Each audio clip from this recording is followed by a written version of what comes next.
Hello, everyone, and welcome to Chapter 3, which is about defining the internal alignment of our organization. You'll hear me use the word alignment, internal alignment, but it also means equity. So, I'll use the terms alignment and equity kind of interchangeably. In chapters 1 and 2, we set our compensation objectives and approaches. We kind of figured out the direction that we want to go. So now that we kind of have a general idea of where we want to go with our compensation strategy, chapter 3 begins that process of doing so. And we're going to start with our focus internally. So, internal alignment or equity refers to the pay relationships among different jobs, different skills, different competencies within an organization. And we'll get to external in a future chapter. But we're looking internally to figure out what makes sense for us from a compensation strategy as it relates to everybody else within our organization. And part of that is addressing relationships inside our organization. Because again, especially in a large international company, there's going to be people maybe making, literally $10 an hour all the way to somebody making 2 or 3 million a year.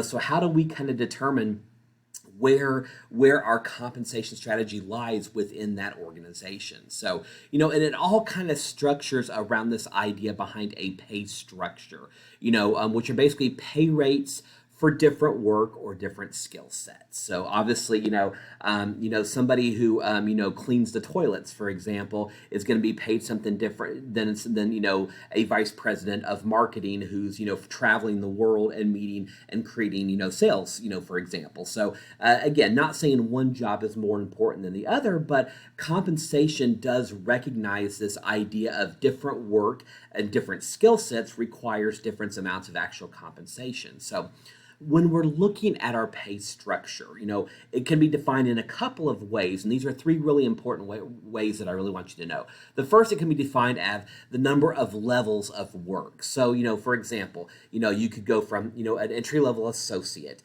and then get promoted to a lead, then a supervisor, then a manager, then a director, assistant vice president, all the way to the president of the company. So jumping different, levels of responsibility, different levels of oversight, different levels of how much budget money you oversee. So that's looking at the different levels of the work itself. You can look at it on a second way by the pay differentials between those levels. So let's take an accountant job, for example. So you start off, maybe as a junior accountant, and then you get promoted to an associate accountant, then a senior accountant, and then a division accountant, and then maybe an accounting manager. So we can look at it, within individual pay differentials between levels. So the different types of progression within it itself. So that's one way of looking at it. And the third way is the criteria used to create those levels. So kind of the idea behind the more you learn, the more money you can earn. So think of like a plumber, for example. So a plumber might start off just knowing how to, unclog a toilet. That's one skill set. Then they might learn how to fix a pipe, a drainage pipe. Then they might learn how to, change hot water and cold water pipage. Then maybe they figure out how to install a shower, So the more skills that they acquire, the breadth of their knowledge increases and they're able to earn more skills, which usually means more money. So those are kind of the 3 defined ways we can look at pay structure internally within an organization. So, 2 things additional that I really want you to pay attention to is your book talks about use value versus exchange value. So, a lot of times, when we start thinking about jobs, we think about what is the job worth? There's an old saying that, the longer you go to school and the more degrees that you earn, you're going to over time earn more money. And in a lot of cases that's true, but there are a ton of jobs out there that pay a lot of money that don't require any formal education at all. So the idea that our degrees determine money is kind of a fallacy because again, it can be very deceiving. For example, look at higher education. You could have, a bachelor's, 2 masters, and a PhD, let's say in English. And, English professors, might make, between $60,000 and $70,000. That's kind of the market for English professors, at a normal sized university. Whereas an auto mechanic who maybe just had some specialized training, and learning how to be a mechanic can earn 120, 130,000 a year. So this whole idea that you have to have more degrees to earn more money is not true at all. So we want to look at what we call the use value, or what is the value of the job? What is a job worth to an organization? Because obviously, if you're working for Microsoft, if you're a computer engineer, that has a lot more worth to Microsoft than maybe it would, a bank, for example. So you look at the worth of a job, and that's called the use value. But that may not necessarily be what is agreed on. So when you go to apply for a job and you sit down and you work with a hiring person and you agree on a salary, that's called the exchange value, because you're exchanging work for money. So whatever wage is agreed upon between you and the employer, that's called the exchange value. So make sure you know the differences between use value and exchange value, because those terms will be used throughout the semester and will become very important in the second half of this class. So couple of final things that I really want you to know for Chapter 3.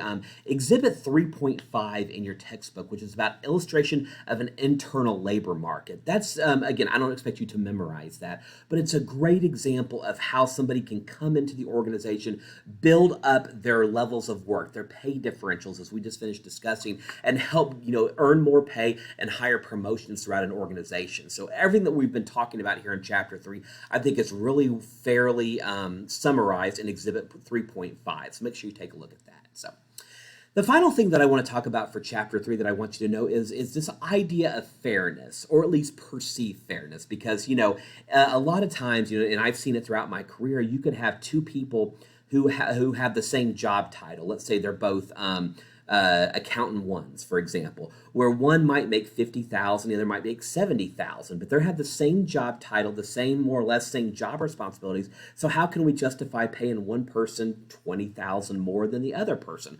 Well, as you can imagine, a lot of things go into that, and we'll talk about that throughout the semester. But the amount of education you have does come into play there. The number of years of experience, what computer systems do you know?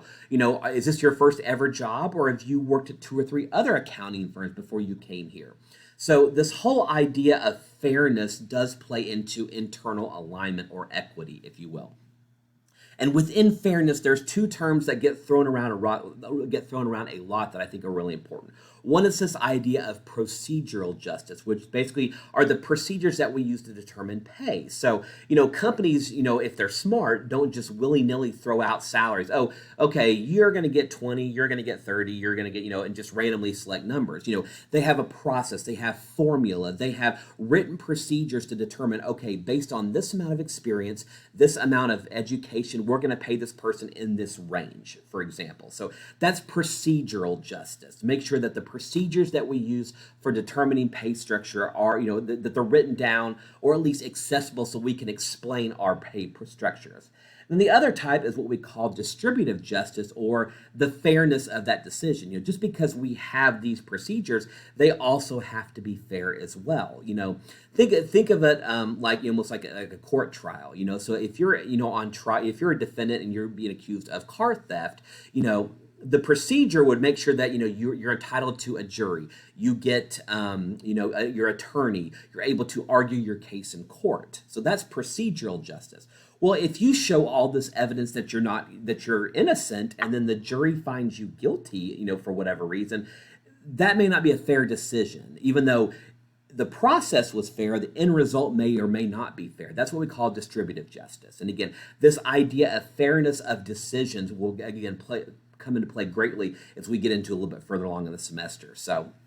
And these ideas of fairness are so often why, companies develop what we call career paths. So if you come into an organization, they might tell you, okay, in 3 to 5 years, you can expect to be here. In 5 to 10 years, you can expect to be here at this pay or this range. And the whole idea is to keep employees motivated and to show it's fair, but also give employees a desire to work and achieve harder. And that way they can be rewarded for any pay increases that they get along the way. So Really, really important chapter. Again, I know there's a lot of information here in chapter three, but chapter three is a great basis for how we're going to build throughout the semester and even in the next couple of weeks as we discuss internal fairness and equity as it relates to then to external, which we'll get into very soon. So, as always, if you have any questions, but I appreciate your attentiveness. And as always, I look forward to seeing you for chapter four.